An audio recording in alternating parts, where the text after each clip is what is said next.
Hey guys, my name is Seth from AGameClan, and today I'm going to be talking to you guys about Star Wars Battlefront. I know it came out this week, and I'm super excited, being a big Star Wars fan and all that. Um, People are just going crazy. They're spending long hours. I've spent 14 hours so far, probably double that by the end of this week. Um, but my big question today for us to explore is whether Star Wars Battlefront is balanced or not during many of the matches. So I decided to go ahead and take a look at two game modes to sort of explore this. The first one is the Walker Assault, and the second one is Heroes versus Villains. So you guys know about the Walker Assault, and it's probably one of the more popular game modes just because of its sheer size. I mean, wow, it's crazy. It has support for 64 players. Has tons of vehicles, tons of turrets, airships, heroes, and a lot of cool stuff like objective captures, which all play into this game mode. And so really, if you want to get the full Battlefront experience, this is the game mode to play it on, because it's just so amazing. The main point of this game mode is to try to either protect or destroy the AT-AT walkers before it reaches various objects on the rebels' home base, like destroying a shield generator or destroying a transport or something like that. So you'll end up finding that you have to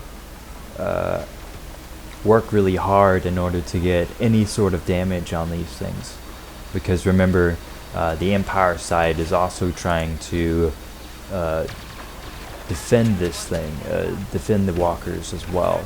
So the rebels in this game mode, they have the role of attacking. Even though it's their home planet, they are doing most of the attacking because they're trying to get to these uplink stations. And so generally, there's two of them depending on the map that you have, and they'll move around during the maps and stuff, but usually you have to get to them, turn them on, and then it'll charge up these things, which will help pinpoint, so that these bombers can come in and knock out the shield for a couple of minutes, so that you can shoot at the walkers and they'll take damage that way. There's no other way they can take damage during the game except for that, which makes it kind of cool because you only have a limited amount of time. And generally during that time, as a player, especially as the rebels, you're trying to focus on getting damage on the AT-AT walkers, and maybe an Empire soldier will come and shoot you in the back, and I've had that done a couple of times because you're trying to win the game. So it's a lot of you can get a lot of points that way as an Empire trooper to get a little bit of points and stuff. Yeah, some of the really good advantages of being a rebel soldier is definitely their spawn locations. They have it. This is their home planet, so they can come and they can pop right up in these really defensive locations, generally pretty close to turrets. Even though the turrets, if you notice somebody shooting at it, somebody that might have a smart rocket or a missile of some sort, and their cards can go and shoot it. But it's really helpful being able to be pretty close to the uplink stations and stuff. So yeah, definitely their spawn locations is one of the better parts of being a rebel soldier. They also have better camo. You'll notice on 3 out of the 4 maps currently available, which is Tatooine, Endor, and Celeste, they have sort of these darker earthy sort of colors, and so they can hide in the shadows very well. Unless your cursor goes over it, then you'll be able to pick them up with the little red thing that'll pop up. But yeah, generally they have a lot better camo which is so stinking annoying if you're the Empire soldier. As a regular clone trooper, you're all white, you know, and so unless you're on like Hoth, which is really snowy, you're not going to be able to get, you know, you're not going to be able to hide as well as the rebels. So it's kind of crazy. Although, one of the things that you will find out later on is with the costume upgrades and stuff you can get and make you look a little different. The highest level thing you have to purchase, you have to be level 50 in order to get this, is a Dark Trooper, which is completely black, which will definitely help with this, so that you can hide a little bit better. So it would be kind of cool. You have to kind of switch up your costume based on, you know, where you're going. That would be really cool to see. But another thing that the Rebels have going for them is they have better heroes. They definitely have better heroes. Each one is just a little bit more defensive oriented, so generally they'll be able to, from their spawn locations, be able to hide out pretty well and not get destroyed as easily, especially because they have Han Solo and Leia there, which are they're primarily just, you know, gunners. They shoot and stuff. And definitely Leia, she has a shield generator and a hero health pickup, which she can throw down and heal herself. So as far as, you know, the, you know, staying alive the longest, she'll probably be the one to survive more so with that. But moving on to the Empire, their role in this game is, of course, to be aggressively defensive. In order to, you know, they have to attack these uplink stations and make sure that, you know, no rebels get there. And they also have to, you know, protect the walkers while they're exposed. So generally in between those times when nothing's really happening, you know, they don't have much to do, so they can focus on just attacking the rebels. So they definitely have a little bit more focus objectively with the attacking and stuff, which I mean, it doesn't usually help their situation as much as you would think, but it does help. They're not having to worry about the, you know, walkers constantly being under assault and stuff like that. They also have better vehicles. Obviously the walkers, you can get those, but you can only get them for about 120 seconds, about 2 minutes. You can extend that time by killing things, but generally you only get that amount of time. And then you can also get the AT-ST walkers, or otherwise known as two-legged walkers.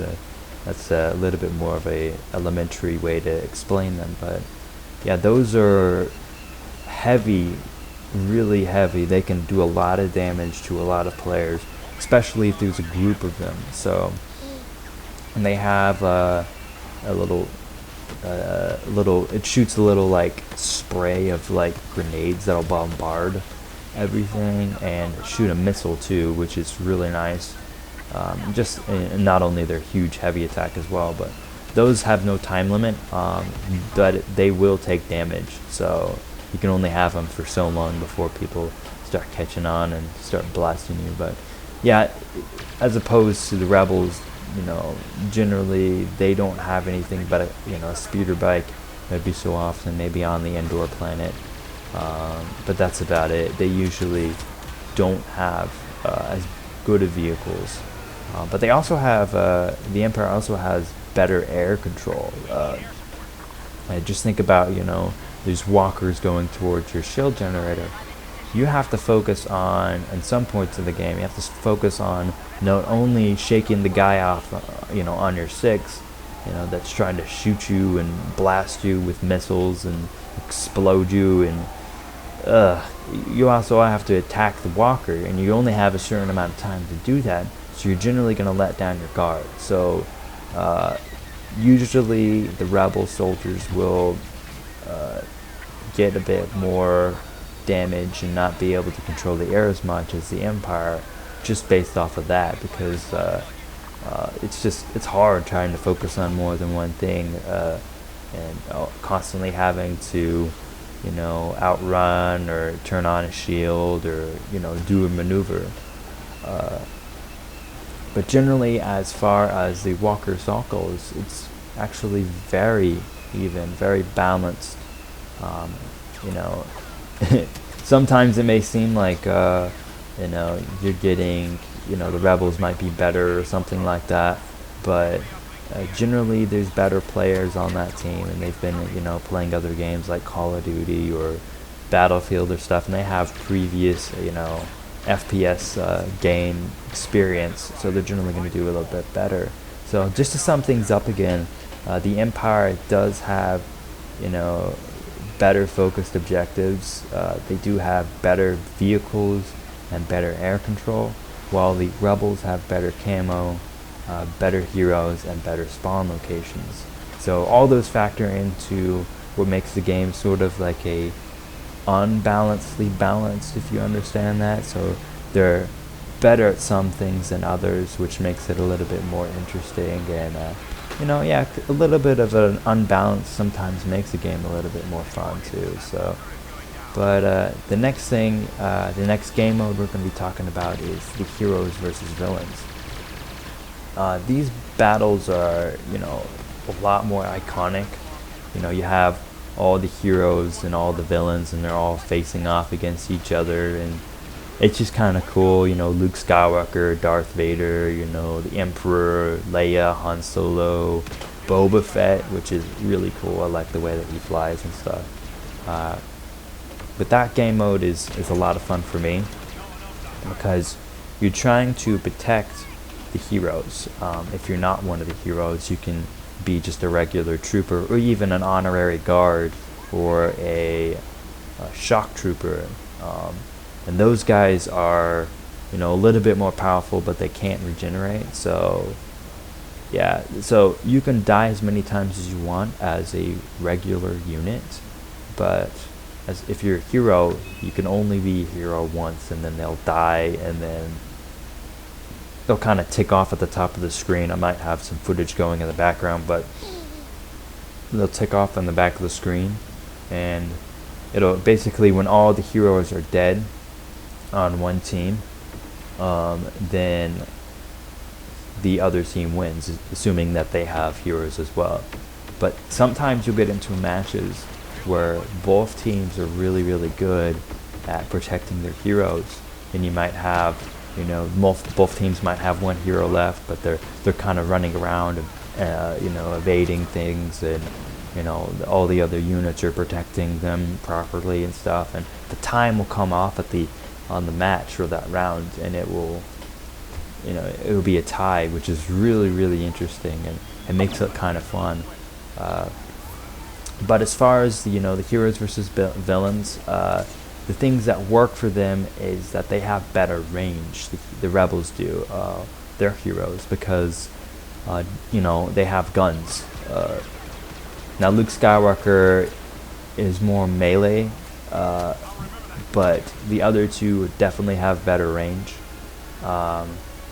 because, you know, the guns and stuff, they tend to like to be more defensive, just because, you know, like we said in the walkers before, they're designed for that purpose, to do that. So, you know, generally they're gonna pop up a shield generator and stick where they're at, so that they can protect not only the other heroes, but the other units trying to protect the heroes too. And both teams, they have a unit that can throw down a health pickup, which is a hero health pickup that regenerates, so you can use it again and again and again. But yeah, generally you're going to find that the Rebels are more defensive in that regard, because they're designed like that. The villains, on the other hand, they have a better melee, so they work a little bit better when they're up close. You'll notice this because all of the heroes, except for Boba Fett, use close range attacks. The Emperor has no lightsaber, but he has like this electric thing that he can do. He can use an electric storm, which will hit more units, but at a farther range. But that regenerates, and he can only use that every so often. But generally, he has to get pretty close in order to do stuff. And he can block bullets, which is important for you to note. But he can only do it for so long. So generally, these guys, if they're out in the open for too long, they're gonna get hit up a lot. Darth Vader, obviously, he's got a lightsaber. He can throw it, but again, it has to regenerate. So he can only use it every so often, which kind of deters you from using it. And then again, Boba, he's a little bit more. You can't really get in there as much as some of the other units, but you know, he kind of balances out their melee a little bit. So in that regard, just looking at these two game modes definitely is a lot more balanced than you might think, just looking at the mechanics of the game. Even though it might seem sometimes that the game modes are unbalanced, you'll find that the developers tried really hard to make the game as fair as possible so that everybody can have a chance at winning, and which is nice when people do that. So yeah, if you guys really enjoy my review, I would suggest you guys go out and get the game. It's maybe waiting on a sale a little bit if you don't, if you already have a couple of multiplayer games, but I think it's definitely worth the money that I spent for it. I've gotten in plenty of hours, and it's been fun playing it with friends and family. Definitely get in there and have some fun. Other than that, guys, if you enjoyed my video, press the like button and subscribe if you want to see more videos like this. And yeah, tell me what your favorite part of this review was, and yeah, I'll see you guys in the next video. Bye.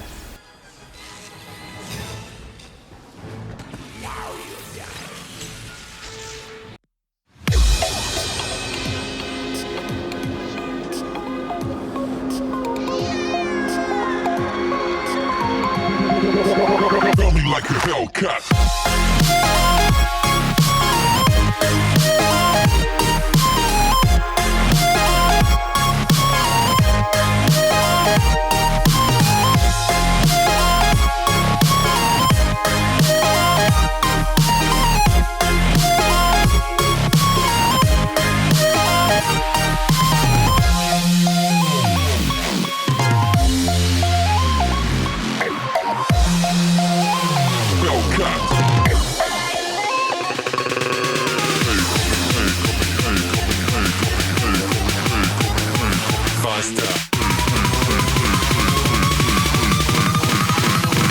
Like a Hellcat.